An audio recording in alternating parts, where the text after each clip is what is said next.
All right, number 6. Mr. Anderson's getting a little bit older every year, and he's got more gray hairs here. For every 3 gray hairs that Mr. Anderson has, Miss Anderson has 1.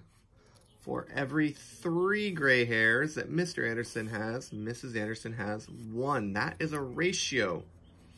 3 gray hairs for Mr. Anderson to 1 gray hair for Mrs. Anderson.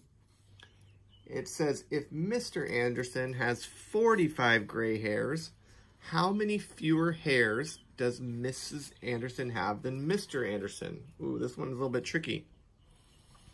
How many fewer? What does how many fewer mean? Whenever you see how many fewer, how many less, it always means subtract. But right now we have nothing to subtract because I need to know how many. I know Mr. Anderson has 45 gray hairs. I need to know how many gray hairs Mrs. Anderson has so I can find out how many fewer hairs. So we are going to use a proportion here, but it's not going to finish this problem for us. So we have gray hair for Mr. Anderson on top, gray hair for Mrs. Anderson on top.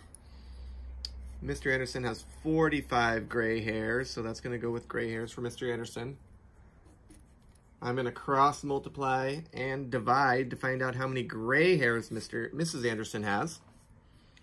After I find that, I can find out how many fewer hairs does Mrs. Anderson have than Mr. Anderson. So we're going to take Mr. Anderson's gray hairs. Remember, how many fewer means subtract, and subtract that from Mrs. Anderson's gray hairs. Okay? That will get you how many fewer. Great job. Hope you understand. See you on the next one.